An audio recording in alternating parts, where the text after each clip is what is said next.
Making students aware of different intelligences, with Herbert Puchter. When it comes to human intelligence, Howard Gardner's work has very convincingly shown that intelligence is not one unitary mental capability.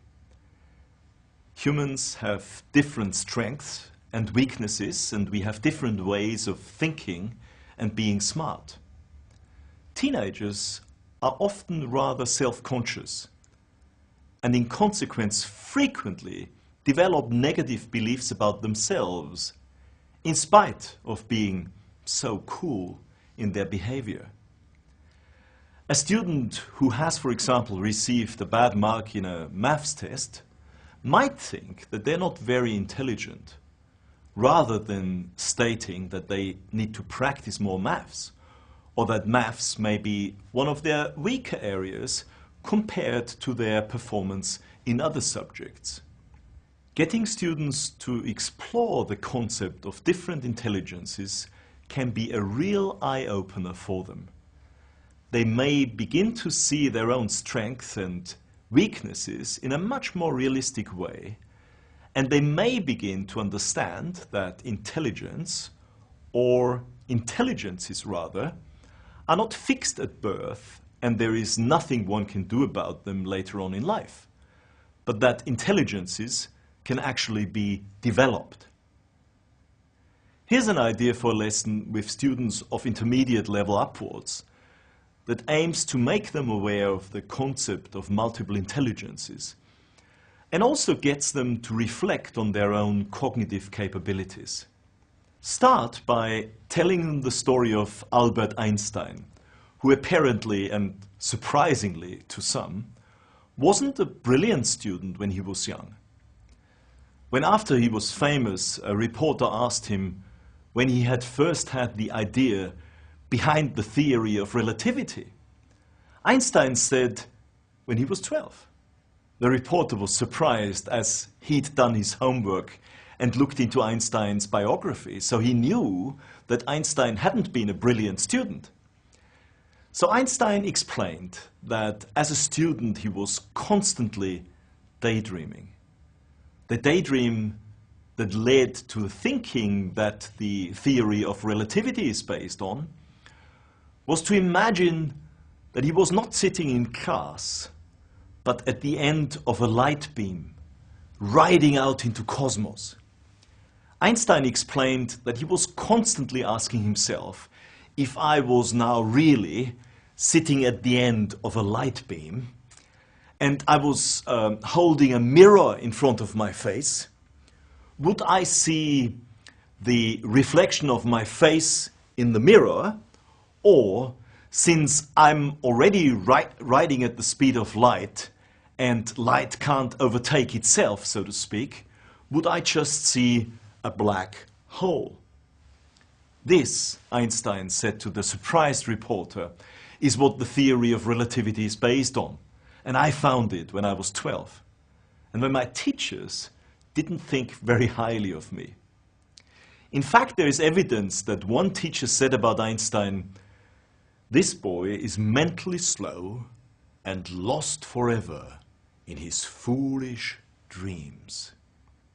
After telling the story, give your students a list of different intelligences and explain them a bit.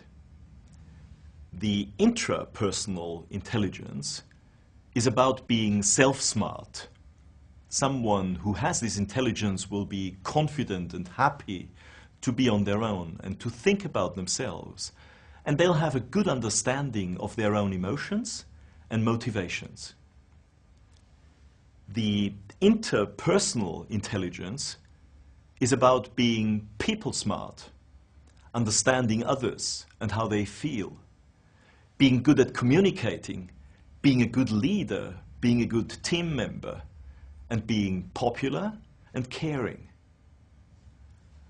The logical mathematical intelligence is about being math smart and being logical in one's thinking.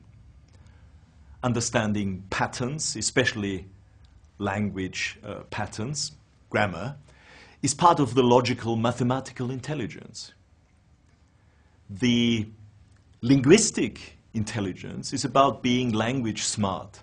Someone who has this intelligence will like telling and writing stories, and they'll probably like poetry.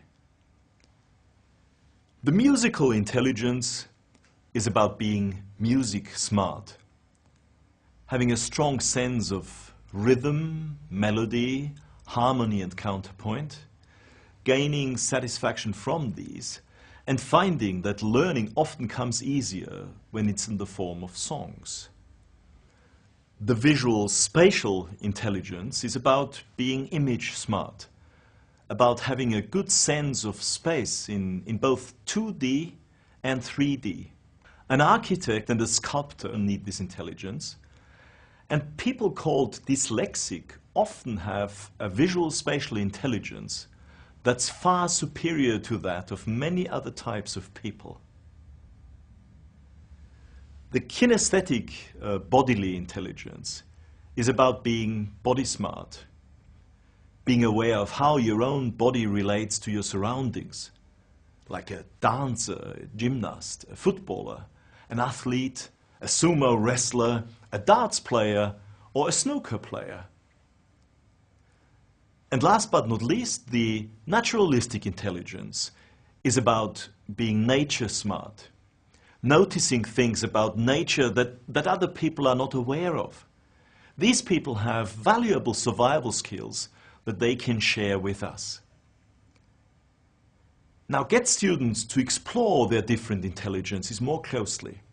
One idea is to get them to think about their own intelligences by going through the list and jotting down their thoughts about which of the intelligences are their own strong ones and which appear to be not so strong. Then get them to share in groups or pairs what they've discovered about themselves.